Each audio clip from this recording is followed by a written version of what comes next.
Welcome back, America. I'm Hugh Hewitt. Bethany Mandel is a weekly guest of the Hugh Hewitt Show, and she joins me now. Bethany, amid the inauguration, amid the fallout from the pardons, we still have this enormous story unfolding in Israel where three hostages were returned yesterday. Your reaction to seeing them returned and your assessment of the deal thus far?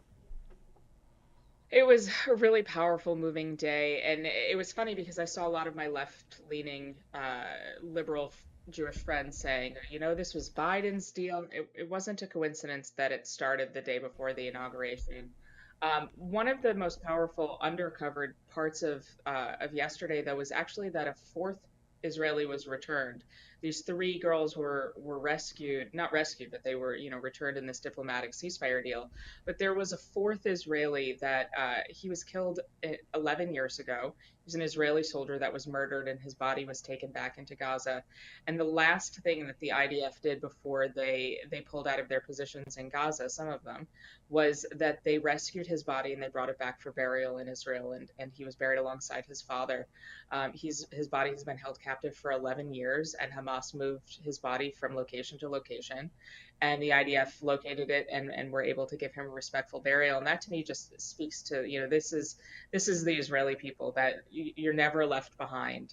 And I hope and pray that these three girls are just the beginning of the iceberg, and 94 other souls will be returned. It was not my intention to bring this up, but on Friday, Haviv Rattigur joined me from Israel to give me his assessment and his emotional response. And he knows someone on the list. So Yeah. he's in favor of the deal, and Israel is in favor of the deal. But it will not be for me or for America to tell the Israelis if Hamas has broken the deal again. Do you agree with that assessment?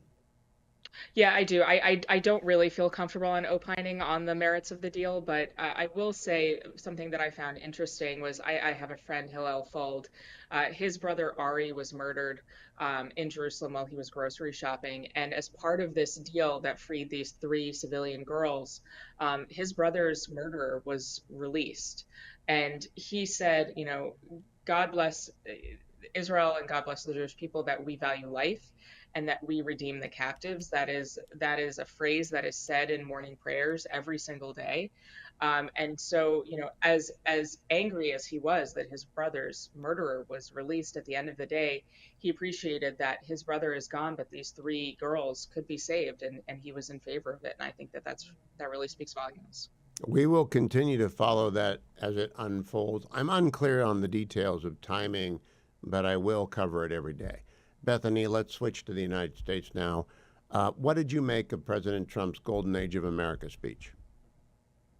I thought it was great. I think the most moving part was when he talked about the assassination attempt that happened in Butler, Pennsylvania.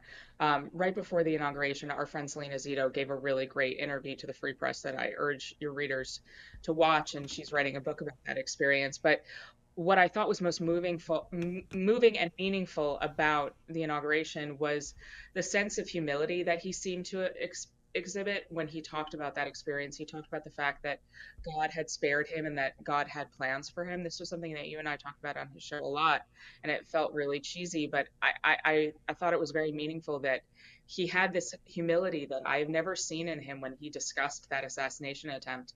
And it made me feel hopeful that he understands the mandate that he has, not just from the American government, but from God. Now, I am calling it a superb speech, Bethany, and I've posted a column assessing it over at Fox News, which they've pushed out, and I'm grateful for that. People can disagree. I'll take calls after the break, 1-800-520-1234. I do not believe it was unnecessarily divisive, but it was divisive because it's a repudiation of the past 4 years, and it has to be blunt. Did you think it was unnecessarily divisive?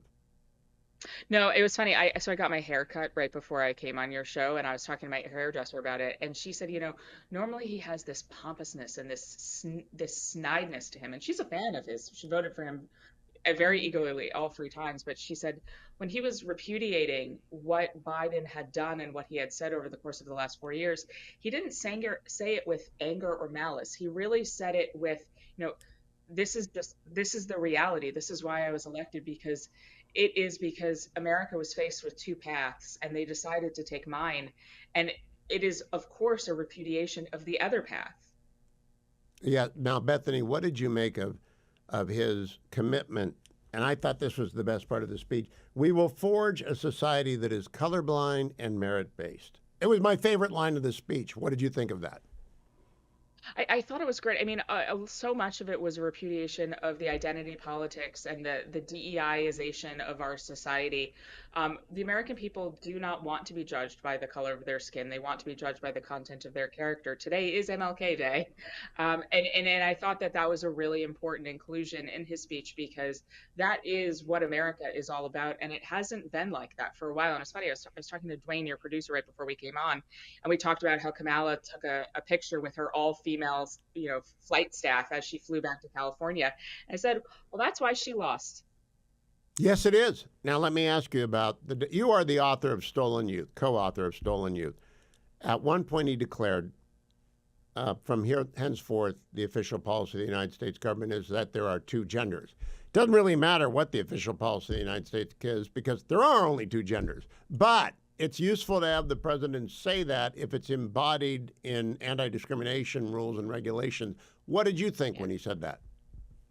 I mean, of course, I think about the legality and the importance of that, but I also just think about the clown show that has been the White House for the last 4 years. The transgender activists who went topless on the front lawn of the White House, and the officials that were walking around with a beard and a handbag that they stole from someone's suitcase, like kleptomaniac, psychotic transvestite people who were in charge of like things that they shouldn't have been in charge of the national government. I mean, what all of this, not just the election, but it feels like the last 6 months has been a repudiation of that just clown show alternate reality that they had tried to foist on us for so long. And it feels like the American people are finally just saying enough is enough. Musk said it, Zuckerberg even said it. Like we've had it with being told that up and down is left and right. And I think it's there. I think applause was widespread. Now, online, you've got the Beltway class accusing Elon Musk of giving a Hitler salute. It's just absurd. They'll never change, will they, Bethany? They No, can't change. no, and that's exactly what I was thinking, that they have learned no lessons. I mean, the guy went to Auschwitz, the guy went to Israel. I was present at Bibi Netanyahu's speech in Congress, and I was sitting across from Elon Musk. Like he was sitting in front of Noah Argamani, a returned hostage. He was sitting next to Sarah Netanyahu. Like the guy isn't a Nazi. And what's interesting to me as someone who sort of is interested in cancellations because I've been the victim of several, is that a lot of these cancellation mobs come for people on the autism spectrum, which Elon Musk is.